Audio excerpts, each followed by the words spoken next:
Trong cái bảng thống kê doanh thu của YouTube của bạn ấy thì nó có hai con số.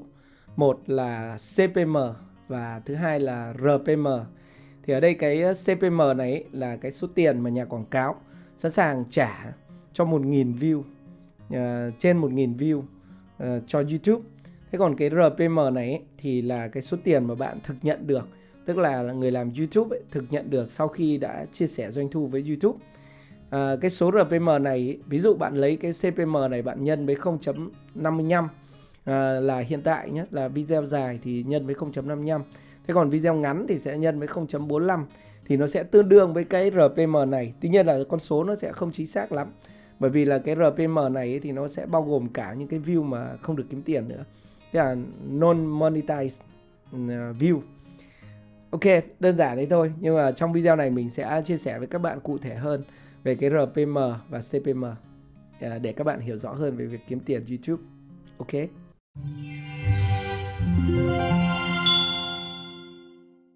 Ok, xin chào các bạn, chào mừng các bạn đến với channel của mình. Mình vừa về quê lên các bạn ạ. Về quê gần Tết rồi, về quê gọi là gửi Tết các thứ. Xong rồi lên thì cũng chẳng có việc gì làm. Thôi làm một cái video để cho các bạn xem. Nhân tiện là có một số bạn hỏi về cái RPM ấy, tức là cái số tiền bạn kiếm được trên 1.000 view ở YouTube ấy, thì mình muốn làm một cái video để chia sẻ với các bạn. Thực ra thì ở trên YouTube nó có một cái trang gọi là trang hỗ trợ ấy, support ấy, nói rất là rõ về cái việc RPM là cái gì, rồi CPM là cái gì, rồi là sự khác nhau giữa RPM và CPM, làm nào để tăng cái gọi là RPM lên. Thì mình sẽ chia sẻ với các bạn theo cái kinh nghiệm của mình. Đầu tiên là cái khái niệm RPM. RPM này là tiếng Anh các bạn nhé, nó là Revenue per Mile, tức là một cái chỉ số để YouTube báo cho bạn biết là bạn sẽ kiếm được bao nhiêu tiền trên 1.000 view cái nội dung video của bạn. Tức là có 1.000 người xem, 1.000 lượt view trên cái video của bạn thì nó sẽ kiếm được bao nhiêu tiền. Và nó bao gồm nhiều cái nguồn thu nhé, nhiều nguồn thu của YouTube. Trong đó có quảng cáo này, thành viên này, xong rồi dịch vụ YouTube Premium này, xong rồi Super Chat này và Super Sticker. Đấy là đơn giản như thế. Và bạn chỉ cần hiểu đơn giản đấy là cái số tiền mà kênh của bạn có 1.000 view thì bạn sẽ kiếm được bao nhiêu tiền. Thế còn cái CPM này thì là cái gì? Thì CPM này ấy là cái số tiền mà nhà quảng cáo sẵn sàng trả cho YouTube trên 1.000 view video của bạn này, của những người khác này.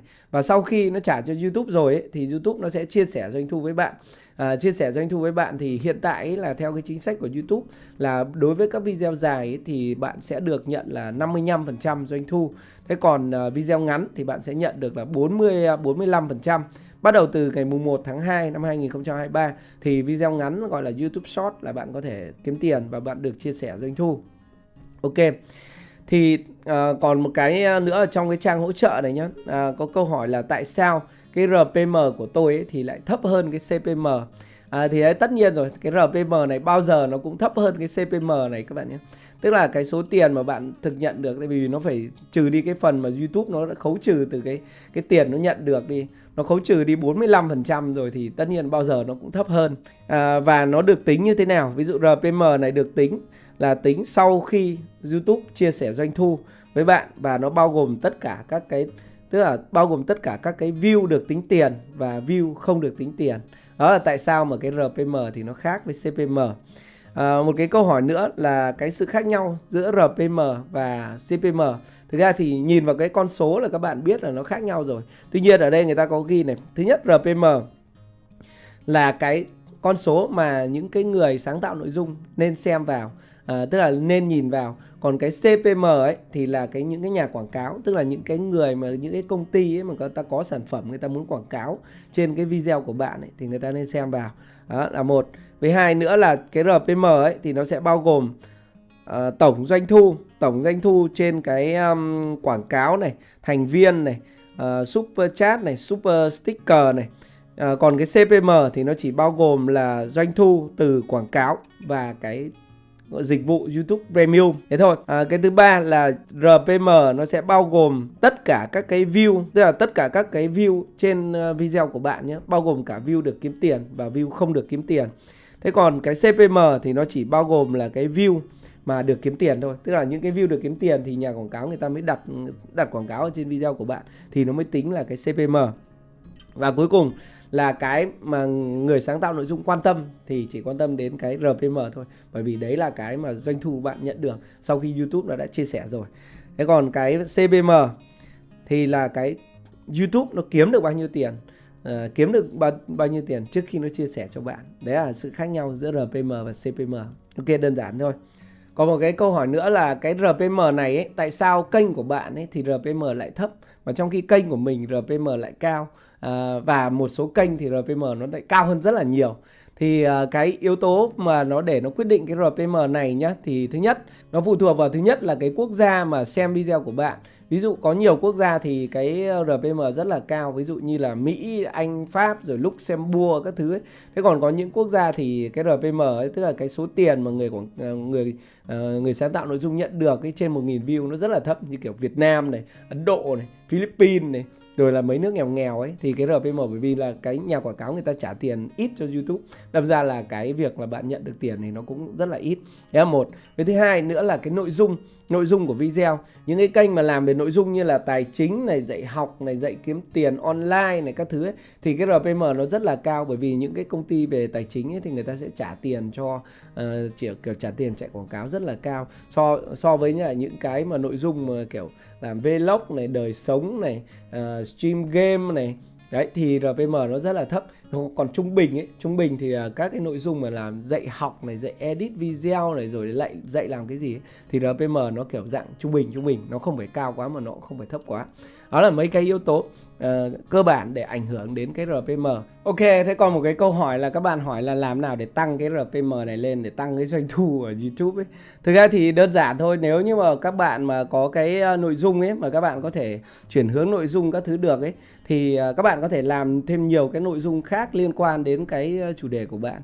Nếu mà làm được về nội dung tài chính này, rồi là kiểu giáo dục các thứ ấy, thì nó sẽ tăng cái tỷ lệ, tăng cái RPM của bạn lên. Đấy là một. Với thứ hai nữa là bạn nên mở rộng cái ngôn ngữ của video. Có thể bạn sẽ làm thêm về tiếng Anh, tiếng Nhật các thứ ấy, thì nó sẽ có nhiều người ở khắp các quốc gia khác nó sẽ xem nhiều hơn, thì nó sẽ tăng cái tỷ lệ RPM lên. Thế còn nếu như mà bạn không làm được những cái đấy ấy, thì có một cách là các bạn bật hết các cái vị trí quảng cáo lên nhé.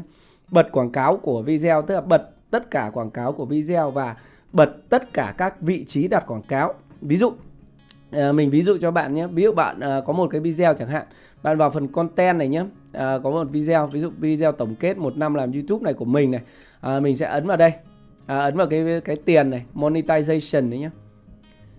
Ấn vào tiền, bạn cứ ấn vào cái tiền đấy, nó sẽ hiện ra cho bạn một cái trang. Ở đây là phần này là bật nhé, monetization là on nhé. Còn lại là tất cả các loại quảng cáo các bạn bật hết lên.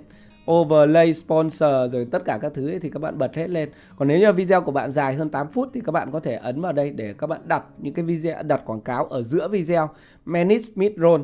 Ở đây thông thường ấy là mình sẽ cho nó đặt tự động.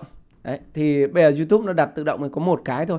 Bạn có thể thêm, ví dụ ở đây vậy mình muốn ở đây là chỗ này có thêm quảng cáo này, mình có thể add. Đó, add break. Thế là trong video này có 2 cái quảng cáo giữa chừng. Các bạn nhấn vào continue, ok, thế là lưu rồi. Và các bạn nhấn vào save. Đấy, để tăng cái RPM lên, tức là hiển thị càng nhiều quảng cáo hơn thì cái RPM bạn kiếm được nó sẽ, tức là cái tiền mà từ YouTube bạn kiếm được nó sẽ nhiều hơn. Nó đơn giản thế thôi. Đấy là RPM là gì và CPM là gì, làm nào để tăng RPM. Mình hy vọng là video này nó hữu ích với các bạn. Nếu như các bạn có bất kỳ câu hỏi nào ấy, các bạn có thể comment bên dưới, mình sẽ làm video hướng dẫn trả lời các bạn. Cảm ơn các bạn đã xem video. Xin chào và hẹn gặp lại các bạn ở những video tiếp theo. Goodbye.